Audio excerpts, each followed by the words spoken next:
I am pretty upset right now because some not fun drama going down in my little sexology world right now.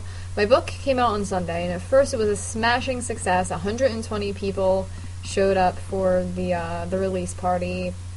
It was just a very heartwarming, fun, just overwhelmingly fabulous event, and I was so pleased. And I've been hearing from quite a few people that they loved it and they thought that it was great and they couldn't put it down and they found it inspiring, and this made me feel really, really good and proud. And then the people in the memoir, friends and family and other people who I write about, have been noticeably quiet in their review and haven't said one thing to me at all, so I started to get a little anxious that maybe they were less than impressed and didn't want to say anything. And then one person did actually say something and actually had some really not nice things to say, not about the book, but the book is well written, but just their role in it and the way that I describe my feelings about them.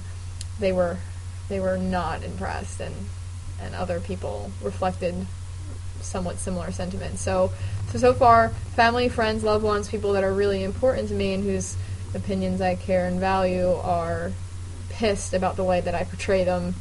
But everybody else who doesn't know anybody thinks it's great and it's fantastic, so you should still buy a copy, which is now available on Amazon and Kindle also. But I've spent the entire morning crying, just being like, this is going to cause such problems in my personal life, which I thought that it might, maybe with like the ex-boyfriends I have some choice things to say about, but other close people who are still in my life, I just can't believe that they tore it to shreds and thought that it reflects on our relationship, and it's just, I've been so upset.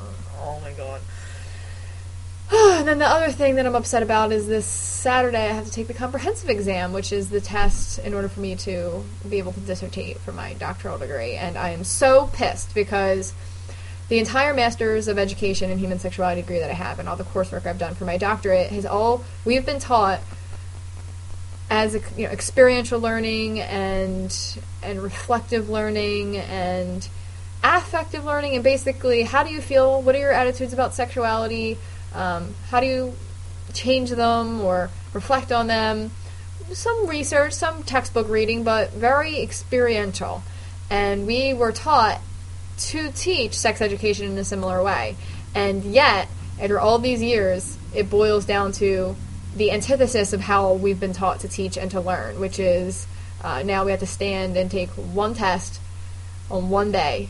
That's rote memorization, and if you fail it, you're done. And I'm like, that's just fantastic. So I'm freaking out because I haven't been studying, because I've been publishing a book and going around teaching sex workshops at colleges, and I feel like, shouldn't my life experience count for something? Obviously, I'm doing good things in the world as it relates to sex education. That should be like life experience credits, but that's not the case, and it just infuriates me that people go to get a Ph.D. to help their career, and doing this Ph.D. is hurting my career, because if I had studied, I wouldn't have wrote this book. Couldn't have. And I actually passed up 4 paying sex education workshops because I'll be taking that test that day. And the night before, I can't afford to go traveling when I need to be studying, so I had to pass up events for that also. So I'm like, this is backwards, and I've been thinking about actually just dropping out of it, because I don't know if I can afford another $50,000 to go get some letters, when clearly the program doesn't care what I've been doing or I've done. They just care about the silly ivory tower bullshit. So I'm just having a great day. It's not even noon yet, and I'm already rah. So hopefully I can smooth things over with the people in my life and get some studying done. Wish me luck.